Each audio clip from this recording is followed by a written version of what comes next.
Seigneur Dieu et Père, merci pour ta bonté et ta grâce absolue. Merci aussi pour ta souveraineté dans toutes les facettes de nos vies.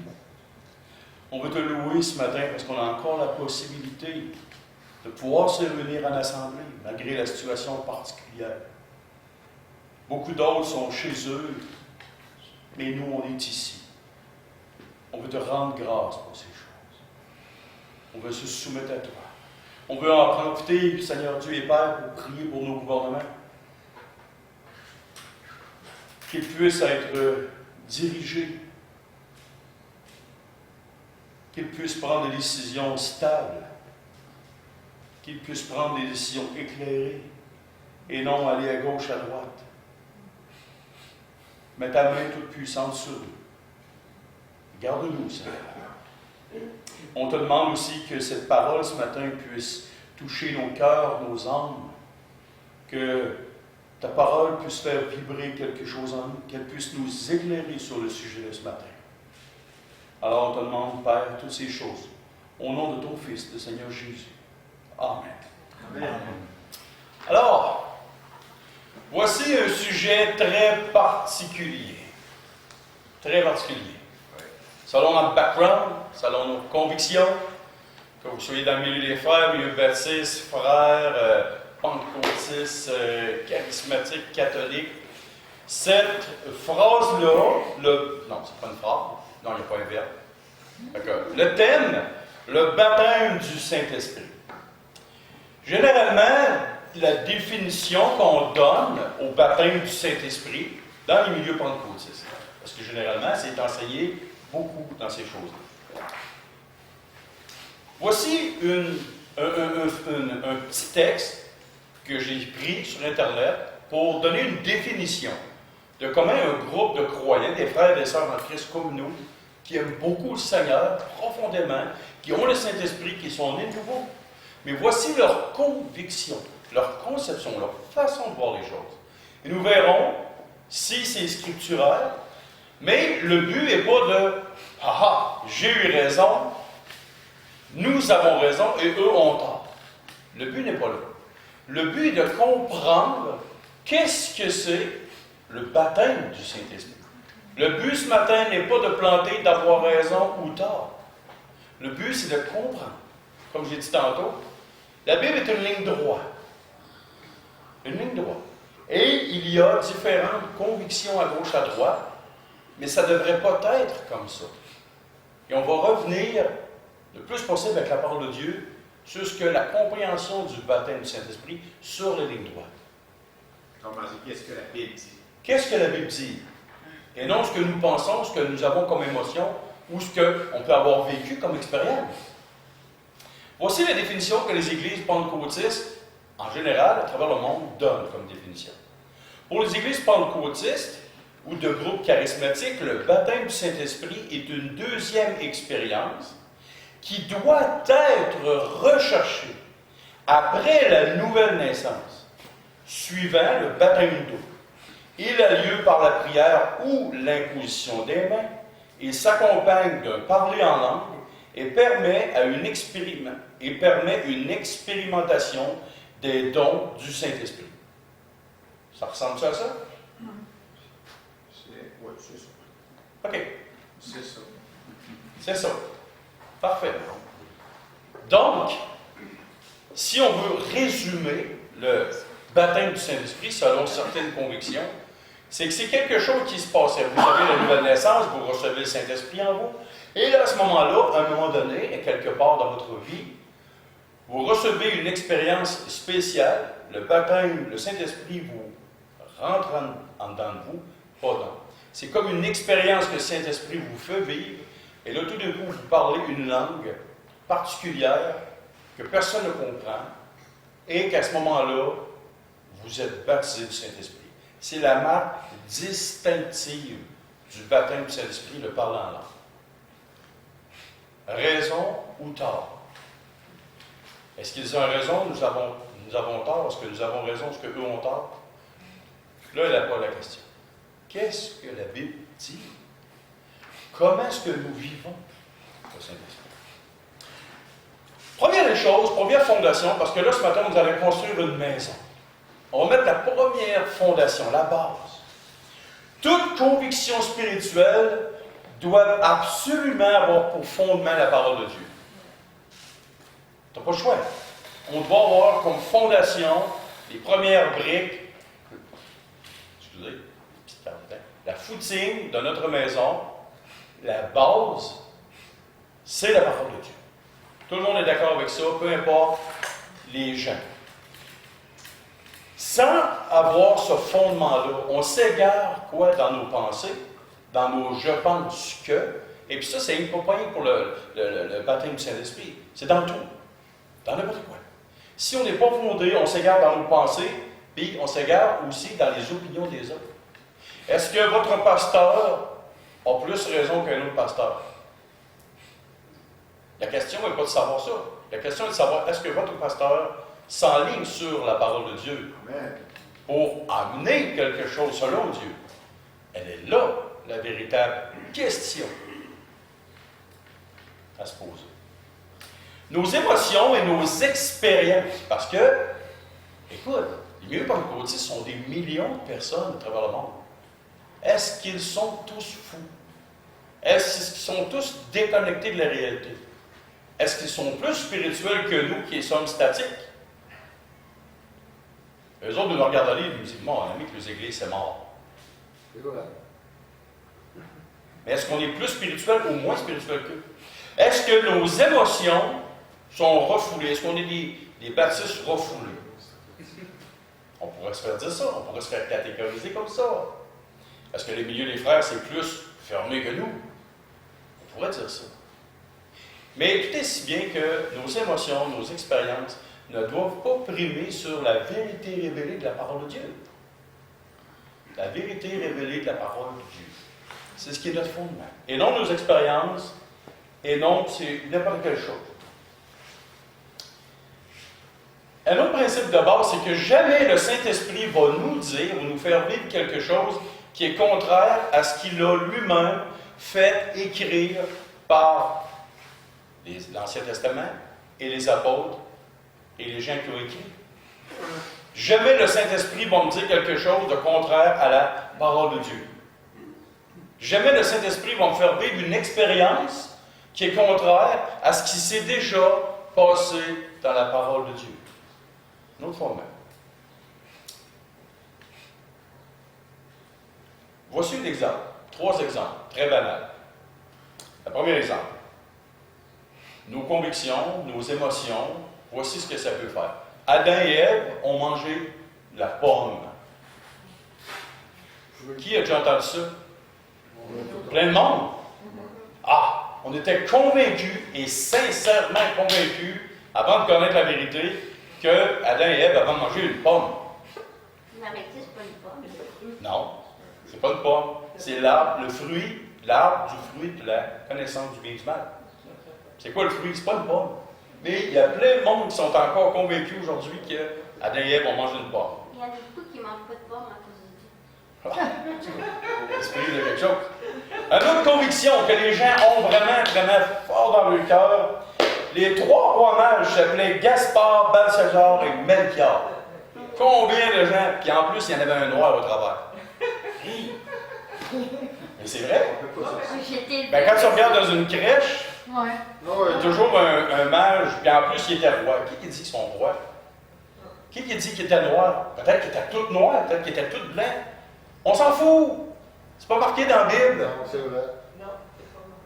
Mais on a cette conviction-là, plusieurs personnes ont cette conviction-là, mais c'était sûr et certain que c'était ça jusqu'à temps que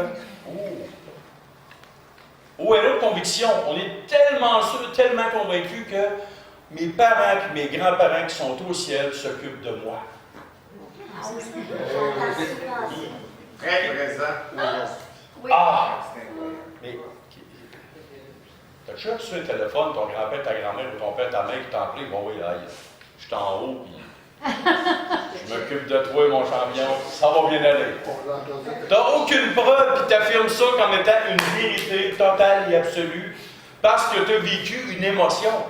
Donc, est-ce que nos émotions peuvent nous tromper?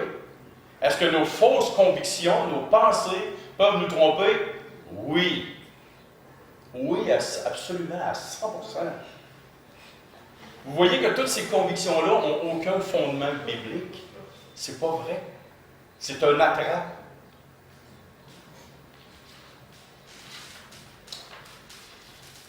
Maintenant que nous avons posé la foutine, et pour ceux qui ne savent pas c'est quoi une foutine, c'est une espèce de forme de béton, à peu près 2 pieds de large, environ, pas d'épaisseur, et c'est ce qui est mis pour mettre les fondations, les murs de béton de la cave. C'est une assise.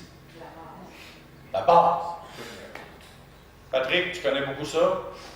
On construit une maison, toi et moi, avec une fondation, mais pas de foutine, ça te tente-tu?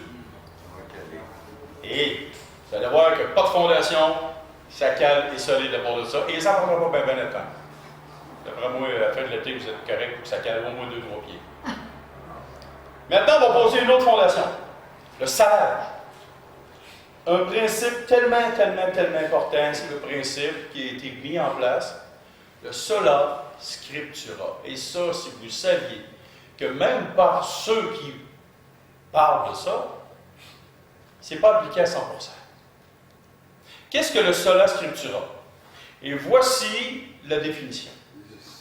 Sola scriptura signifie que seules les Écritures font autorité en ce qui concerne la foi et la pratique du chrétien. La foi et la pratique. Juste la Bible. La Bible est complète, bien informée et vraie. Les traditions en contradiction avec la Bible ne sont pas de Dieu et ne constituent pas un aspect valable de la foi chrétienne. La sola scriptura est la seule manière d'empêcher que la subjectivité et l'opinion personnelle prennent la priorité sur les enseignements de la Bible. L'essence de la sola scriptura, c'est de baser votre vie spirituelle uniquement sur la Bible, en rejetant toute tradition ou tout enseignement qui n'est pas en total accord avec la Bible. Et là, on va tourner dans 2 versets bibliques. 2 Timothée 3,16 et 2 Timothée 2, 14 à 19. 2 Timothée 3, 16.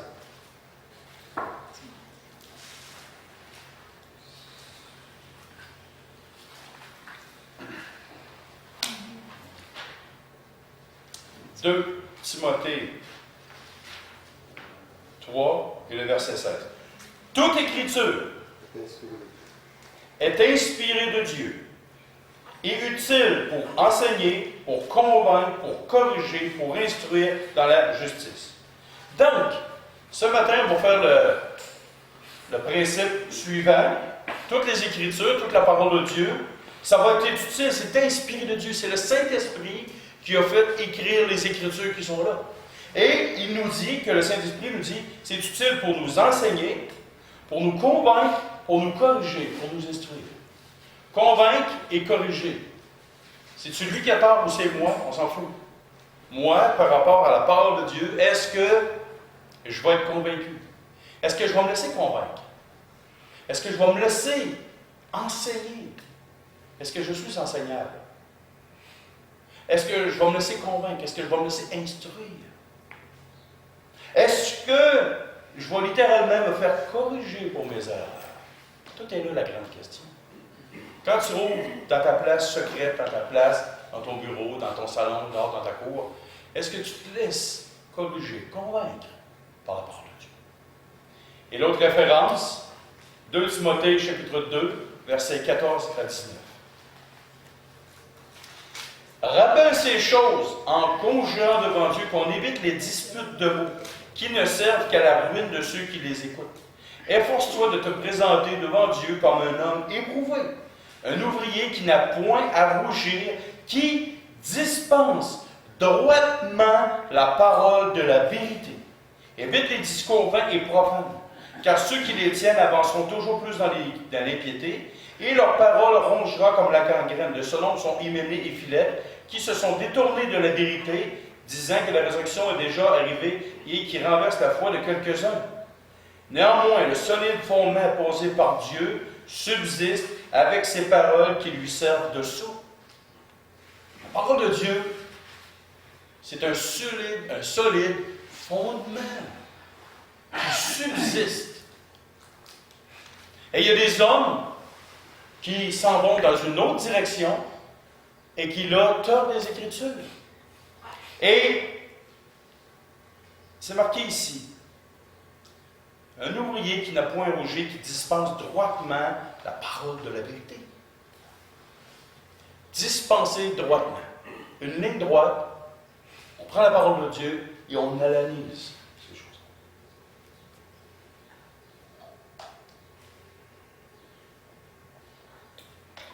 Maintenant, je vous propose des réflexions. Des réflexions qui font réfléchir, qui nous amènent à penser, qui nous amènent à nous revoir dans nos convictions, ou nous apprendre, parce que c'est nous instruire, nous corriger, nous remettre sur la bonne terre. Certaines personnes, première réflexion, certaines personnes enseignent qu'il y a deux sortes de baptêmes spirituels. Le premier, c'est lors de notre nouvelle naissance. Première chose. La deuxième des choses, lors d'une deuxième expérience spéciale, qui serait accompagnée d'un parlant en langue, et cela est un signe absolu de cette deuxième expérience. Qu'est-ce que la Bible dit du baptême du Saint-Esprit? C'est pas moi qui vais le dire, oui, je vais le citer, mais nous allons voir 4 passages des Écritures. Le premier passage, on va tourner la question de savoir, est-ce qu'il y a deux expériences spirituelles, deux baptêmes, un baptême du Saint-Esprit, une phase plus loin, ou est-ce que le baptême du Saint-Esprit se fait en même temps qu'à la conversion? Et si ça se fait en même temps à la conversion, donc, si tu dis qu'il y a une deuxième expérience ou que tu le penses et qu'il y a un parlant en langue, à ce moment-là, ton raisonnement est faux. À ce moment-là, ta conviction est fausse. Donc, ce n'est pas moi, James Smith, qui va avoir raison, mais on va ressortir des vérités de la parole de Dieu. Première des choses, on va le voir dans Éphésiens chapitre 4, le verset 1 à 6. Éphésiens chapitre 4, verset 1 à 6.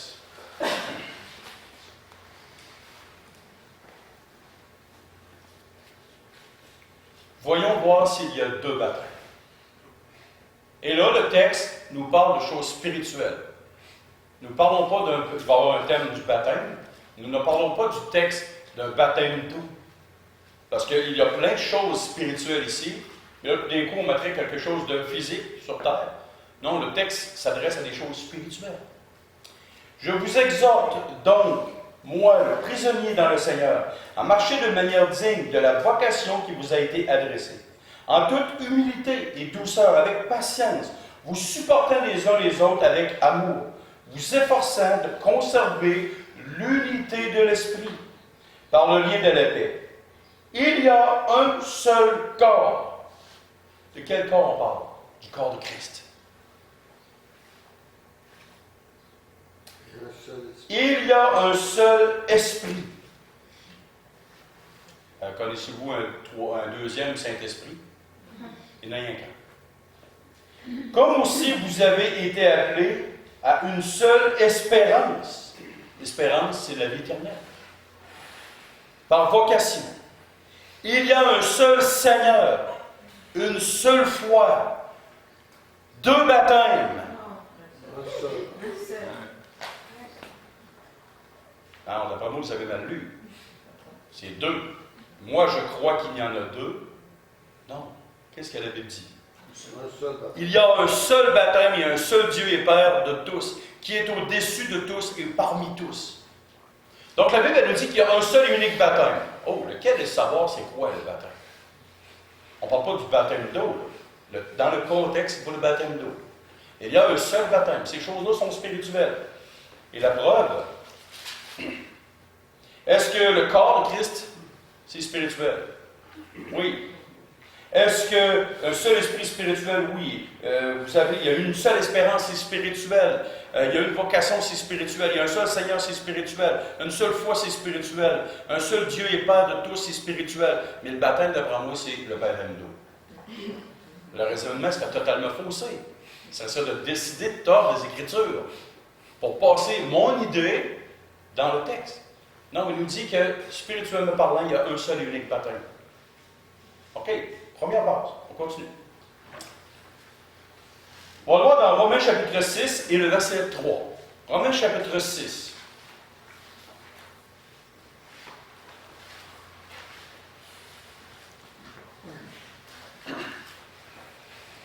Et le verset 3. Ignorez-vous que nous tous qui avons été baptisés en Jésus-Christ, c'est en sa mort que nous avons été baptisés. Est-ce que nous avons été baptisés dans l'eau, comme ils disent? Non. C'est dans la mort de Christ. Donc, c'est un baptême qui est spirituel. Les deux textes nous parlent d'un baptême spirituel. Galates chapitre 3, versets 26 à 29.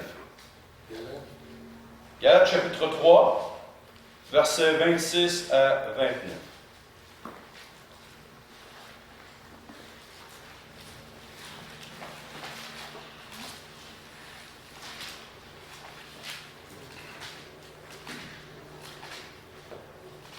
Car vous êtes tous fils de Dieu, par la foi en Jésus-Christ. Vous tous qui avez été baptisés en Christ, vous avez revêtu Christ. Il n'y a plus ni juif, ni grec, il n'y a plus ni esclave, ni libre, ni plus ni homme, ni femme, car tous, vous êtes un en Jésus-Christ. Et si vous êtes à Christ, vous êtes donc la descendance d'Abraham, héritier selon la promesse. Ça inclut tous les croyants. Et nous avons, c'est marqué ici, que vous tous, quand on dit tous, c'est pas juste un groupe particulier qui vit une expérience. C'est marqué ici que si tu es rentré dans le corps de Christ, tu as été baptisé en Jésus-Christ. Et d'une façon spirituelle. Et là maintenant, nous allons mettre un grand coup sur le cercueil. 1 Corinthiens chapitre 12, s'il vous plaît. La 4e référence. 1 Corinthiens chapitre 12. Voilà. Versets 12 et 13. Et là, je vous en supplie, ouvrez vos cœurs et regardez le mot par mot. On va y aller tranquillement. 1 Corinthiens, chapitre 12. Et je rappelle, la pensée, c'est que nous vivons une deuxième expérience. Nous sommes, selon les gens qui disent, baptisés du Saint-Esprit dans une deuxième expérience plus tard et que nous parlons en langue et qui est le signe absolu qu'on avait été baptisé, qu'on aurait été baptisé du Saint-Esprit. Ça, c'est la pensée. Maintenant, on va lire la parole de Dieu.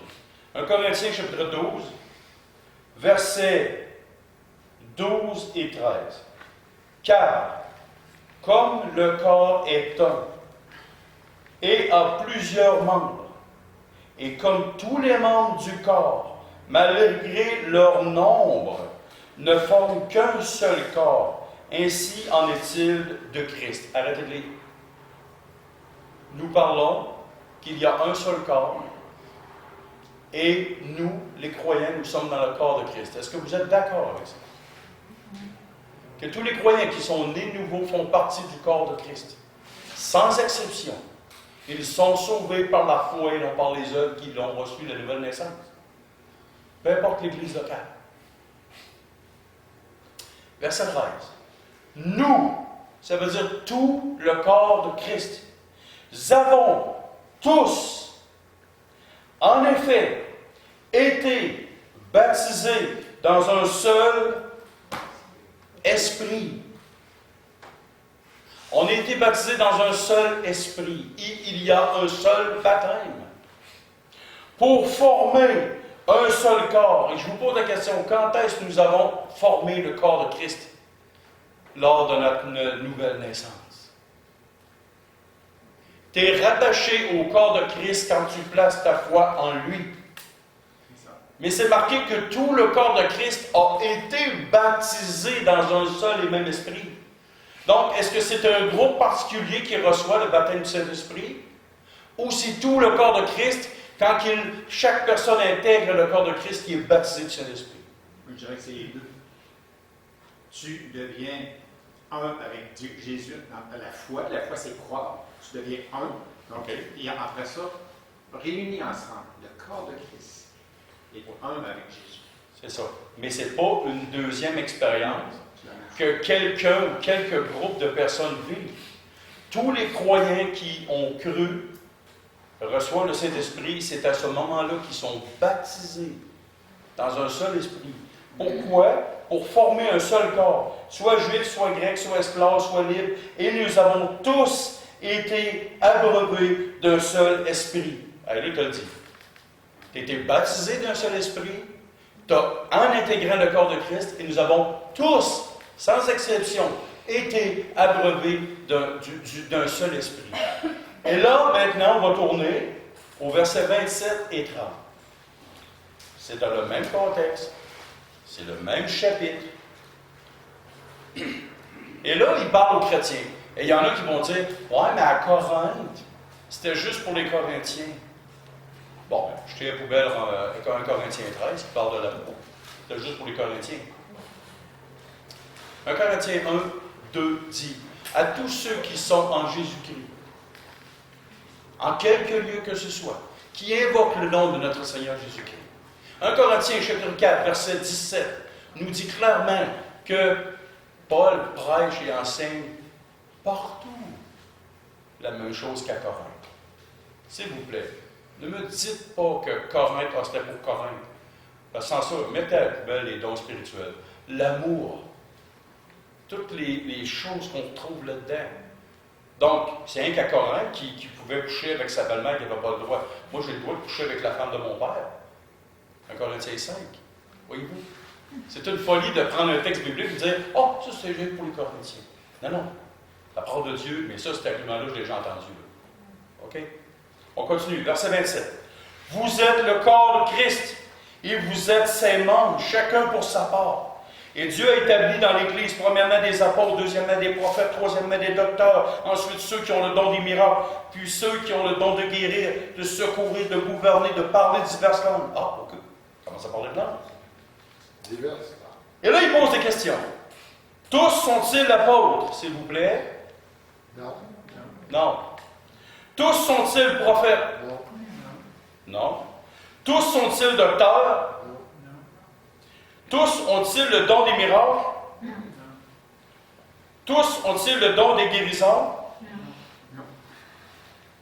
Tout le monde parle en langue. Non. Et c'est ça qui est marqué dans la Bible.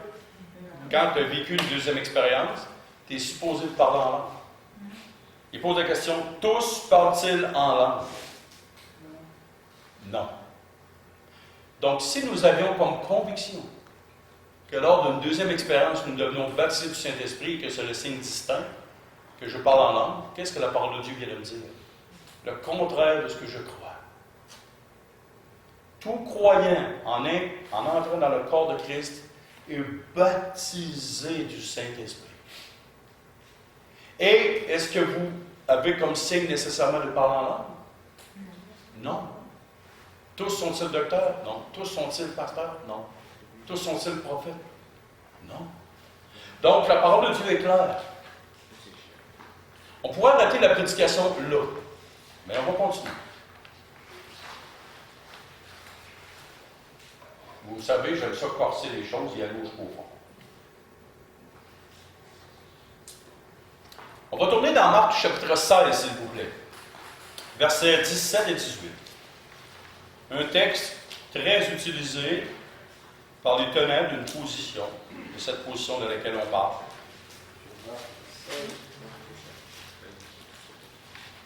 Marc chapitre 16.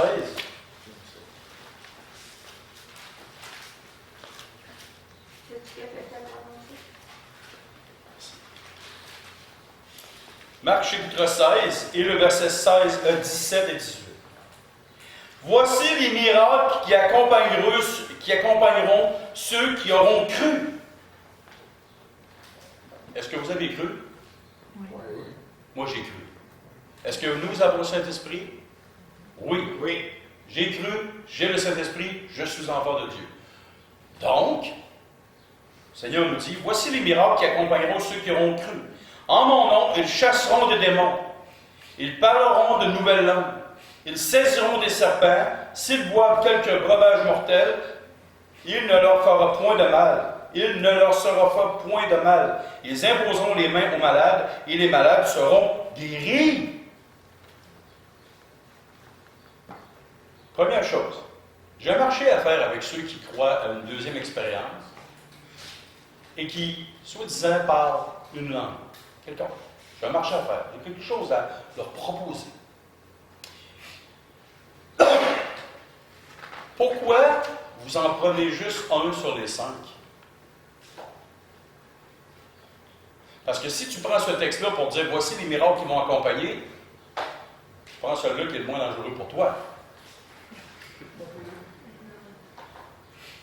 Moi, c'est tout ou pas tout. Moi, j'étais un extrême, là, vous le savez. Là.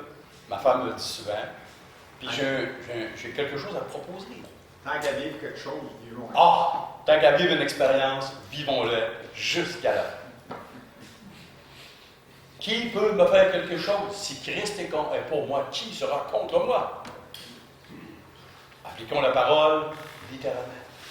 Pourquoi n'en prendre un et pas les 5? Voici la première des choses.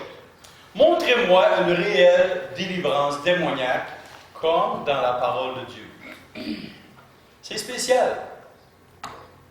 À toutes les fois qu'on voit une soi-disant délivrance démoniaque, c'est jamais vérifiable. C'est jamais vérifiable à 100%. Et c'est jamais littéralement comme la parole de Dieu le démontre. Qu'est-ce que la parole de Dieu le démontre? Premièrement, les démons étaient capables de communiquer avec Christ. Pourquoi quand on voit des soi-disant miracles, le démon ne communique jamais? Jamais il parle. Pourtant, c'est bizarre, dans tous les cas démoniaques, ils se garochent au pied de Christ et ils viennent, et là, littéralement, ils supplient de ne pas être tourmentés avant le temps. Une communication. Quand le démon est chassé, littéralement, la personne, c'était wow, c'était clair et précis que cette personne-là était possédée. Et là, tout d'un coup, la personne est habillée, assise, vêtue dans son bon sens. Pourquoi il n'y a pas de miracle démoniaque comme ça, en un instant? Pourquoi les pères de l'Église n'ont jamais parlé de délivrance démoniaque? Cherchez dans les pères de l'Église, des premiers croyants. Cherchez dans toute l'histoire de l'Église. Ouvrez. J'ai même 3 volumes chez nous. 1500 pages de lecture. 1900 ans d'histoire. Trouvez-moi une phrase là-dedans qui parle. Et il y a plusieurs des gens au travers des siècles qui ont écrit l'histoire de l'Église. Zéro témoignage. Et là, tout d'un coup, ça réapparaît. Ensuite, c'est marqué ici. En mon nom, ils chasseront des démons, ils parleront de nouvelles langues, ils saisiront des serpents. Oh, j'en ai trouvé un sur Internet, un serpent. J'aimerais vous laisser mordre par un serpent, ça s'appelle un tympan du désert. Concernant son venin, sa rapidité à se répandre dans le corps, en font le serpent terrestre le plus venimeux du monde. Son venin, une morsure, est 100 fois plus toxique que celui du crotale diamantin et 25 fois plus toxique que celui du cobra. Une dose de ce venin neurotoxique est capable de tuer 100 hommes adultes et 250 000 souris. J'aimerais vous faire mordre par un... Mais la Bible vous dit que si tu te fais mordre, tu n'auras pas de problème. Voulez-vous prendre le guest? Non. Ça vous tente-tu? Non. C'est supposé de marcher. Voyons donc, vous avez cru. Pourtant, l'apôtre Paul, dans Actes chapitre 28, versets 1 à 6, il est venu pour mettre des broussailles, il y a une vipère. Et là, la vipère s'est entourée autour de lui, puis là, les païens la regardaient pour leur dire ah, ça y est, c'est un criminel, la justice divine va le tuer. Il s'est mis la main dans le feu, la vipère est tournée, puis là, ils ont entendu. Ah, il n'est pas mort. Et si les païens savaient c'était quoi ce genre de serpent-là, puis qu'ils attendaient que le gars crève, d'après moi, ça devait être très dangereux, puis même eux autres, ils devaient se dire mais pourquoi ça marche avec Paul, mais ça ne marcherait pas avec vous? Bon. Ensuite, on va continuer. Aucun breuvage mortel. J'aimerais vous donner un bon verre de jus qui contient 5 produits. De la ricine, dans le même, vous l'avez entendu parler. Novichok, du gel sénium, du polonium 210 et du VX. Puis je vous promets une chose, ça vous fera pas mal longtemps. Ces 5 produits qui ont été utilisés comme poison très mortel, et juste la ricine qui est utilisée, comme on a entendu des nouvelles, là, j'ai fait des petites recherches là-dessus, un petit grain tout petit, ça vous élimine dans un temps record. Et là, il y en a 5 autres. Et là, maintenant, le dernier, le moins dangereux pour vous. C'est marqué, ils ne leur feront pas de mal. Ils imposeront les mains aux malades et les malades seront guéris. Ah. J'aimerais vous voir aller dans les hôpitaux du Québec. Surtout présentement. Pourquoi vous n'allez pas imposer les mains dans les hôpitaux? Pourquoi vous ne videz pas les hôpitaux du Québec? Pourquoi vous n'allez pas dans les hôpitaux du Canada? Hey, s'il vous plaît, en plus de ça, on va finir par payer moins d'impôts parce que le système de santé coûte très cher. Vous allez donner un break aux infirmières en plus, ils ne feront plus du temps supplémentaire en fou. S'il vous plaît, allez imposer les mains aux malades. Guérissez-les. Pourquoi dans les Actes des Apôtres, chapitre 3, versets 1 à 11, et Actes chapitre 20, 22 à 38, il y a un petit texte dans la parole de Dieu, c'est marqué. Pierre disait, je n'ai ni or, ni argent.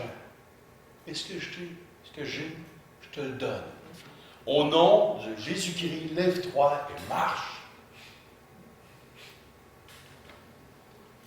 Acte 20, 22 à 38. On va tourner. Acte chapitre 20, 22 à 38. Écoutez bien ce que l'apôtre Paul dit.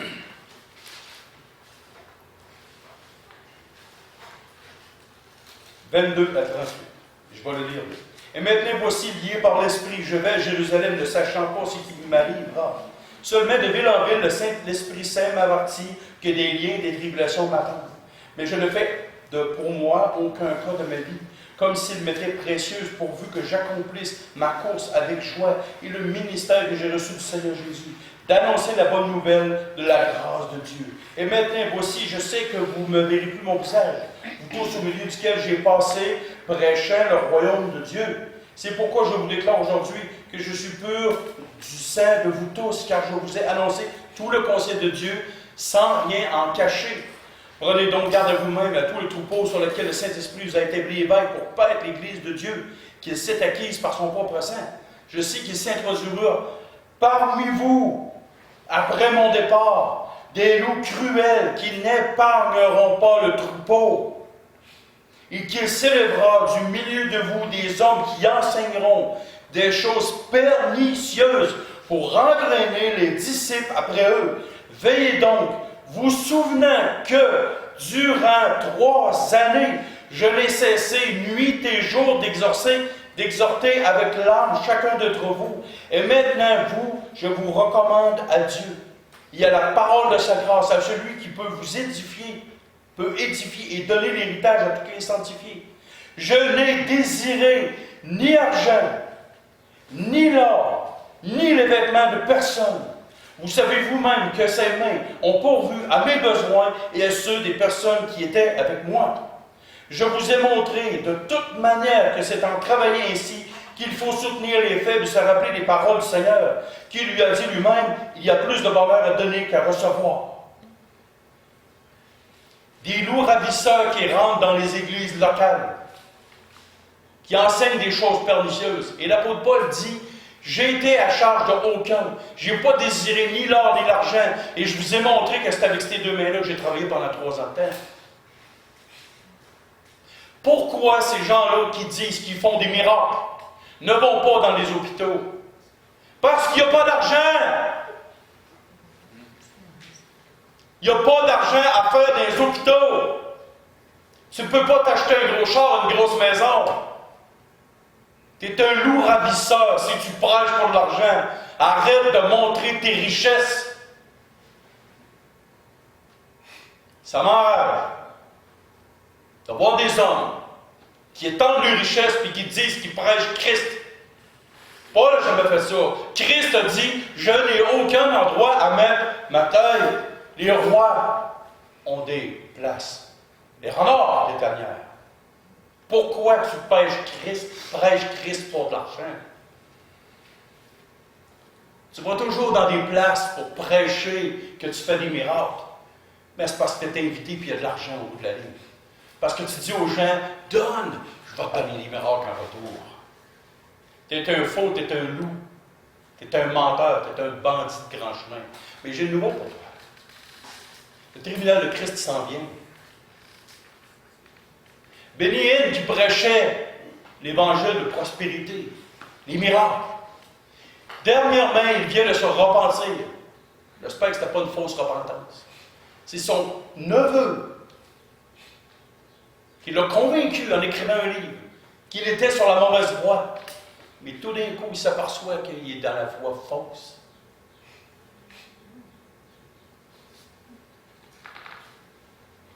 Et je ne m'excuserai pas pour ma montée de lait. C'est parfait. Jamais je vais m'excuser pour ça. On va te protéger. Et ne me mettez pas seul avec une personne qui prêche ça. Ce que la Bible dit, les enseignants ou les pasteurs qui prêchent reprend-les sévèrement. On va aller un petit peu plus vite.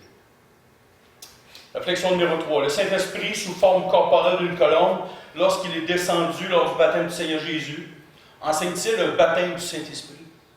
Non. La référence est dans Luc chapitre 3, versets 21 à 23. Quand le Saint-Esprit est descendu sous forme corporelle au lieu de sur Christ, c'était pas le baptême du Saint-Esprit. La parole de Dieu enseigne dans Luc chapitre 4, versets 18 à 21, que c'était une onction et non le baptême du Saint-Esprit. C'est Christ lui-même qui disait que c'est une onction.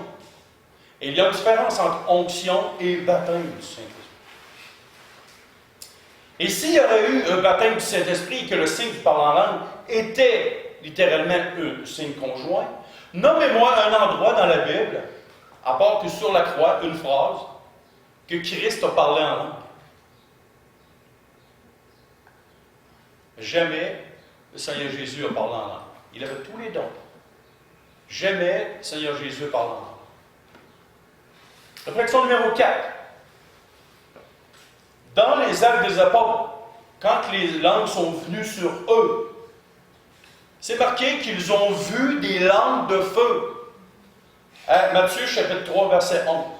Actes chapitre 2, verset 1 à 11. 1 Corinthiens 14, 9, 10 et 22 et 23. Dans les Actes des Apôtres, les apôtres ont vu des langues. Quand vous avez commencé à parler en langue, avez-vous vu votre langue de feu descendre sur vous? Demandez ça à quelqu'un qui parle en langue. Où était votre langue de feu? Vous prenez le texte dans les Actes des Apôtres, mais vous prenez juste qu'est-ce qui fait votre affaire.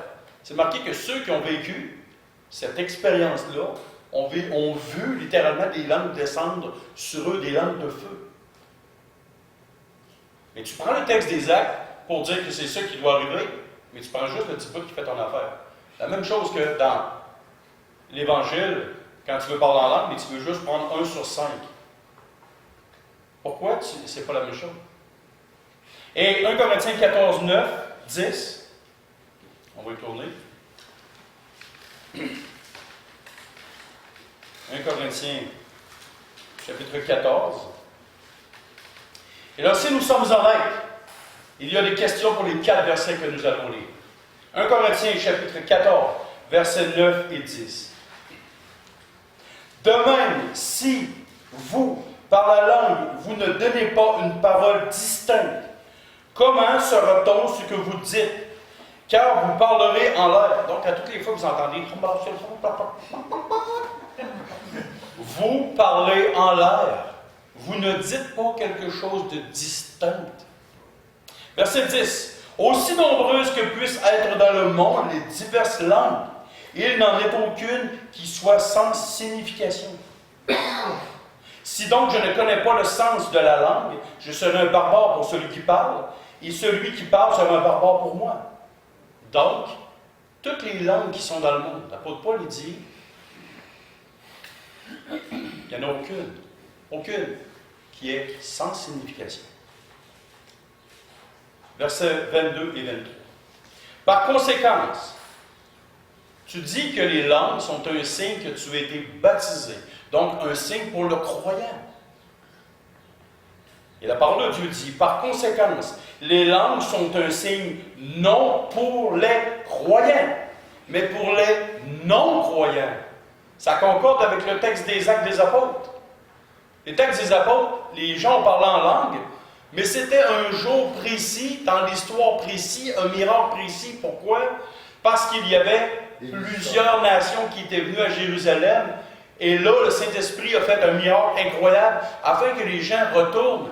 Ils entendaient dans leur langue maternelle les choses incroyables de Dieu. Qu'est-ce que vous pensez que ces gens-là ont fait quand ils ont entendu ça et qu'ils ont fini après la Pâque, après la fête? Ils sont partis chez eux et ont commencé à prêcher l'Évangile. La plus belle preuve, qui a fondé l'Église de Corinthe? On ne le sait pas. Ce n'est pas un apôtre. On ne le sait pas. Voyez-vous? Et on continue. Par conséquent, les langues sont un signe non pour les croyants, donc ça ne peut pas être un signe pour toi. Mais pour les non-croyants. La prophétie, au contraire, est un signe non pour les non-croyants, mais pour les croyants. Si donc, dans une assemblée de l'Église entière, tous parlent en langue, et qu'ils entrent de simples auditeurs ou des non-croyants, ne diront-ils pas que vous êtes fous? Fait que si vous parlez un charabia qui n'a pas de bon sens, qu'il y a un non-croyant qui rentre, qu'est-ce qu'il va dire? Vous êtes des fous. C'est exactement ça la vérité de la parole de Dieu.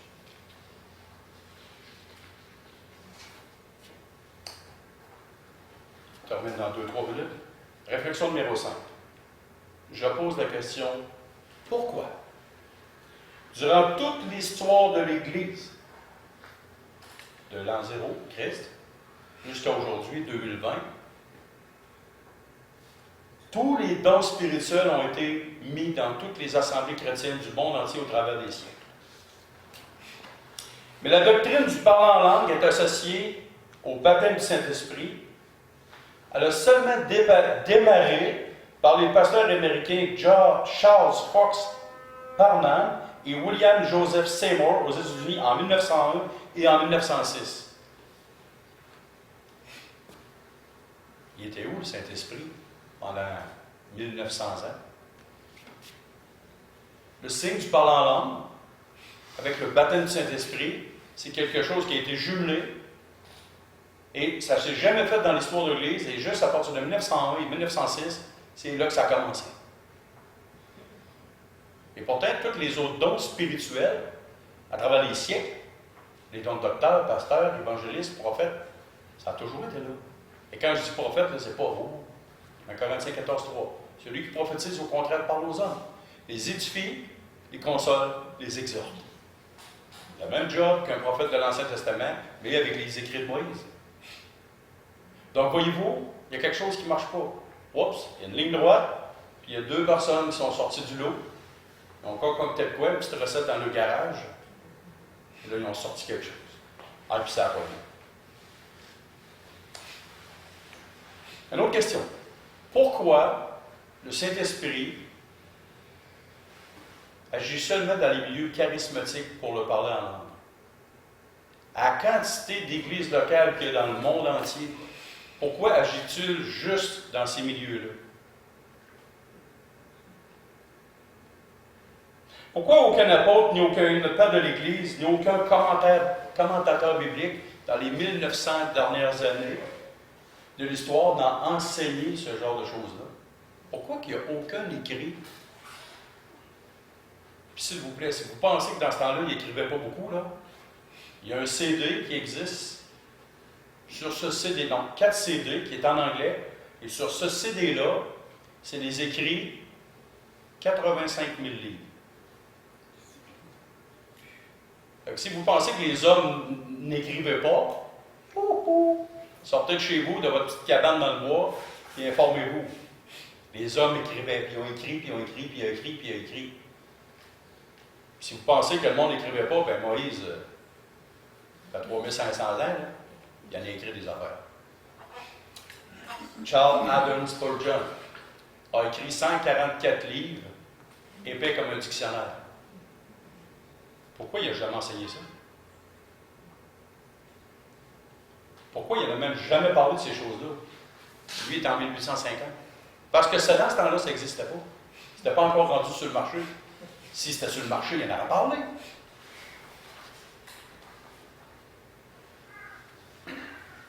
Là, je vais être plus radical. Parce que cette fausse doctrine est étrangère aux Écritures, parce que cette fausse doctrine vient du diable, parce que ceux qui enseignent cette fausse doctrine ne connaissent pas les Écritures. Ils prennent juste des textes qui font leur affaire. Et la dernière et sixième réflexion, et on va terminer avec ça. Pourquoi ceux qui sont confrontés à ces vérités font toujours comme les témoins de Jéhovah, ils embarquent dans un auto puis ils sautent? À toutes les fois que je suis arrivé et j'ai ouvert les Écritures, avec des gens comme ça, on me dit que leur expérience primait plus que la vérité des Écritures.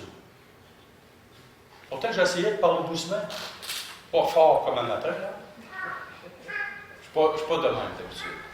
J'aime ça avoir du plaisir, tout ça. Alors, pourquoi les gens aiment mieux fuir que de rester fidèles aux Écritures? Parce que la vérité, quand tu vis dans le mensonge, dans le à croire, dans la fausseté, est plus douce à tolérer que la vérité. La vérité, marcher selon la vérité fait mal, parce que tu marches contre ta nature, ta vieille nature charnelle. La vérité te brasse, la vérité te casse. La vérité t'amène à genoux. La vérité t'amène à la repentance. Pas juste pour le salut, et la repentance dans une mauvaise voie. Prions. Seigneur Dieu et Père, merci de ta grâce, de ta beauté. Merci de nous éclairer. Amène-nous, Père, à une profonde conviction des Écritures. Amène-nous à être travaillés. Amène-nous à raisonner. Fais que nos émotions, nos expériences, nos sensations puissent être mises de côté pour la vérité de ta parole. Et c'est au nom de ton Fils Jésus qu'on prie. Amen. Amen.